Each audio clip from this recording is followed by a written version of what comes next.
ತಾಲೂಕಿನ ಕರ್ನಾಟಕ ಜಾನಪದ ವಿಶ್ವವಿದ್ಯಾಲಯದಲ್ಲಿ ಸೋಮವಾರ ನಡೆದ ಸಿಂಡಿಕೇಟ್ ಸಭೆಗೆ ಆಗಮಿಸಿದ ಸಿಂಡಿಕೇಟ್ ಸದಸ್ಯರಿಗೆ ಕರ್ನಾಟಕ ಜಾನಪದ ವಿಶ್ವವಿದ್ಯಾಲಯದ ನೌಕರರ ಸಂಘದ ಸದಸ್ಯರು ಹಾಗೂ ಸಿಬ್ಬಂದಿಗಳು ಮೂಲಸೌಕರ್ಯ ಒದಗಿಸುವಂತೆ ಹಾಗೂ ತಾತ್ಕಾಲಿಕ ಬೋಧಕ ಹಾಗೂ ಬೋಧಕೇತರ ಹಾಗೂ ಹೊರಗುತ್ತಿಗೆ ಸಿಬ್ಬಂದಿಗಳಿಗೆ ಪ್ರತಿ ತಿಂಗಳು ಸರಿಯಾಗಿ ವೇತನ ಪಾವತಿಸಲು ಸರ್ಕಾರ ಅನುದಾನ ನೀಡಲು ಕ್ರಮ ಕೈಗೊಳ್ಳುವಂತೆ ಮನವಿ ಮಾಡಿದರು.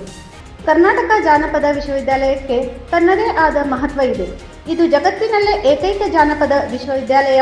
ಪ್ರಾರಂಭದಿಂದಲೂ ಇಲ್ಲಿ ಕಾಯಂ ನೇಮಕಾತಿ ಆಗಿರಲಿಲ್ಲ. ಹಾಗಾಗಿ ವಿಶ್ವವಿದ್ಯಾಲಯ ಮುಚ್ಚುವ ಹಂತಕ್ಕೆ ಹೋಗಿತ್ತು. 2023ರಲ್ಲಿ ಬೋಧಕ ಬೋಧಕೇತರ ಸಿಬ್ಬಂದಿ ಸೇರಿ 25 ಸಿಬ್ಬಂದಿಗಳ ಕಾಯಂ ನೇಮಕವಾಗಿದೆ. ಅವರೆಲ್ಲ ವಿಶ್ವವಿದ್ಯಾಲಯದ ನಿಯಮಾನುಸಾರ ನೇಮಕವಾದವರು. ಆದರೆ ಕೆಲವು ನೇಮಕಾತಿ ಆಗದೇ ಇರುವ ವ್ಯಕ್ತಿಗಳು ಪಟ್ಟಭದ್ರ ಹಿತಾಸಕ್ತಿಗಳು ಸುಳ್ಳು ಆಪಾದನೆ ಮಾಡಿ ನೇಮಕಾತಿ ಅಕ್ರಮವಾಗಿದೆ, ಅನರ್ಹರ ನೇಮಕಾತಿ ಮಾಡಿಕೊಂಡಿದ್ದಾರೆ ಎಂದು ನಿತ್ಯವೂ ವಿಶ್ವವಿದ್ಯಾಲಯದ ಘನತೆ ಹಾಳು ಮಾಡುವ ಹಾಗೂ ಸಿಬ್ಬಂದಿಗಳಿಗೆ ಮಾನಸಿಕವಾಗಿ ಹಿಂಸೆ ನೀಡುತ್ತಿರುವುದು ಬೇಸರದ ಸಂಗತಿಯಾಗಿದೆ.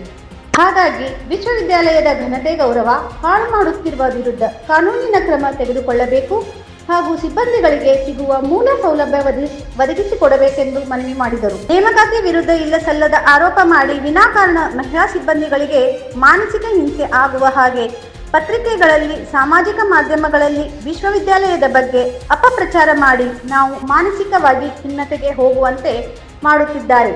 ವಿಶ್ವವಿದ್ಯಾಲಯದ ಅಭಿವೃದ್ಧಿಗೆ ಹಾಗೂ ಉಳಿವಿಗಾಗಿ ಅಂತವರ ವಿರುದ್ಧ ಸೂಕ್ತ ಕ್ರಮ ಕೈಗೊಂಡು ಸಿಬ್ಬಂದಿಗಳಿಗೆ ಸೂಕ್ತ ರಕ್ಷಣೆ ನೀಡುವ ಸಲುವಾಗಿ ಸರ್ಕಾರದ ಜೊತೆ ಮಾತನಾಡಬೇಕು ಮತ್ತು ವಿಶ್ವವಿದ್ಯಾಲಯದ ಅಭಿವೃದ್ಧಿಯ ಕಡೆಗೆ ಮುಖ ಮಾಡಬೇಕೆಂದು ವಿನಂತಿಸಿದರು. ಈ ಸಂದರ್ಭದಲ್ಲಿ ವಿಶ್ವವಿದ್ಯಾಲಯದ ನೌಕರರ ಸಂಘದ ಸದಸ್ಯರು ಹಾಗೂ ಬೋಧಕ ಬೋಧಕೇತರ ಸಿಬ್ಬಂದಿಗಳು ಹಾಜರಿದ್ದರು. Suresh Eligar, 9 live news, Shiggaon.